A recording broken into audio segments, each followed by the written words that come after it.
यशश्री शिंदे कुटुंबियांच्या सांत्वनासाठी शेकापच्या नेत्या चित्रलेखाताई उरणमध्ये। यशश्री शिंदे हत्या प्रकरणाचे पडसाद राज्यभर सर्वत्र उमटले आहेत। या पार्श्वभूमीवर यशश्रीची हत्या ज्या नराधमाने केली आहे तो दाऊद शेख कर्नाटकमधील गुलबर्ग येथे सापडला आहे। त्याने केलेल्या सैतानी गुन्ह्यासाठी त्याला कठोरातली कठोर शिक्षा मिळावी अशी मागणी जनतेकडून होत आहे। यशश्रीच्या कुटुंबियांना भेटण्यासाठी विविध राजकीय सामाजिक क्षेत्रातील नेते मंडळी तिच्या घरी तिच्या कुटुंबियांचे सांत्वन करण्यासाठी येत आहेत। आज दिनांक 30 रोजी यशश्री शिंदे हिच्या घरी शेकापच्या नेत्या माननीय चित्रलेखाताई पाटील अलिबाग या आल्या होत्या। यावेळी चित्रलेखाताई यांनी यशश्रीच्या कुटुंबियांची भेट घेऊन तिच्या आईवडिलांना धीर दिला, तसेच परखडपणे सांगितले की यशश्रीला न्याय मिळाल्याशिवाय शेतकरी कामगार पक्ष गप्प राहणार नाही। आरोपीला जलद गतीने शिक्षा मिळण्यासाठी आम्ही प्रयत्न करू। त्याचबरोबर त्यांच्या मुलीला, दुसरी मुलगी तिलाही स्वतःच्या पायावर उभे राहण्यासाठी पुढच्या काळात तिला मदत करण्यात येईल, कारण यशश्री घरातील मोठी मुलगी असून तीच कमावती होती, त्यामुळे तिच्या कुटुंबियांना आम्ही सर्वतोपरी सहकार्य करू। यावेळी चित्रलेखाताई उरण पोलीस स्टेशनमध्ये जाऊन त्यांनी पोलीस निरीक्षक कोते साहेबांचीही भेट घेतली व त्यांना सांगितले की यापुढे महिला सुरक्षित राहण्यासाठी अनेक उपाययोजना आहेत, त्यापैकी शाळा कॉलेजच्या मुलींना कायद्याची, सुरक्षिततेची माहितीची शिबिरे लावा।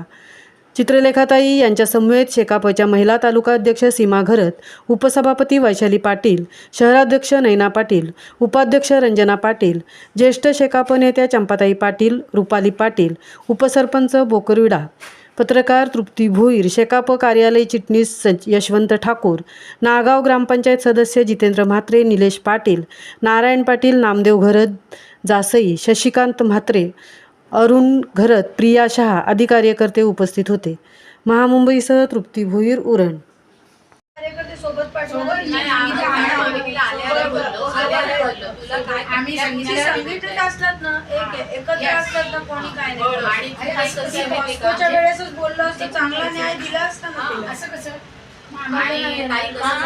तिला कसं लीडिंग करतेस ना ग्रुपची, म्हणून तू ऍडमिट पोस्ट आहे दाखवा, तिने कोणाबद्दल तुला वाक्य पाठवलेलं नाहीये, मग तिला का तुम्ही टार्गेट करता?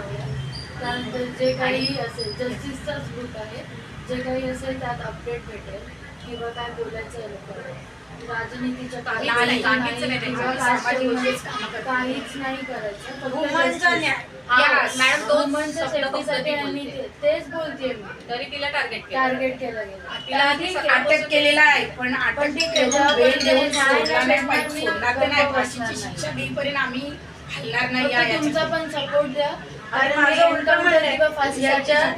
राजकारण समाज पण आणू नका, फक्त महिलांचा न्याय आणि प्रत्येक पक्षाची, बीजेपीची महिला येऊ दे, दुसऱ्या पक्षाची महिला येऊ दे, सामाजिक न्याय द्यायला संघटना येऊ दे, मुंबई पुण्यात सगळ्या, आणि मीडियाला जवळ ठेवा आणि मीडिया जेवढं प्रेशर करा। तिला मी तेच बोले, ही पोस्ट अशी विरोधात कोणाच्या टाकली नाही, तू नेहमी चांगलंच टाकतेस, त्यामुळे तुझ्यावर ऍक्शन घेण्याचं त्यांचं काहीच हे नाहीये, आणि की याच्यातून उलट दुसरे लोक टाकतात तेव्हा हिचा रिप्लाय काय असते, असं काही आहे।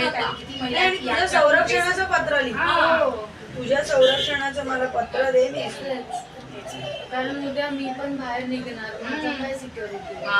जर तुम्ही टार्गेट करताय, सगळ्यांना खबर मला तर मी लेडीज आहे, मला तर काय पण द्या, मी काही थांबून मुलगी आहे, आम्ही कसा पक्ष आहे, आमच्या मागे 2 लाख लोक असतात, आमच्याकडे बघत नाही कोणी, आमच्या पक्षाला जास्त आमच्या ग्राउंड वरती पक्ष आहे ना,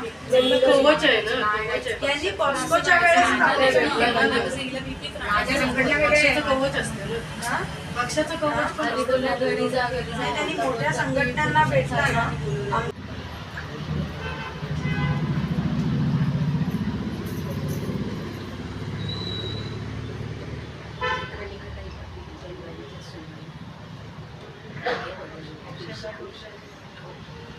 तुमचं तर दुःख म्हणजे इतकं मोठं आहे की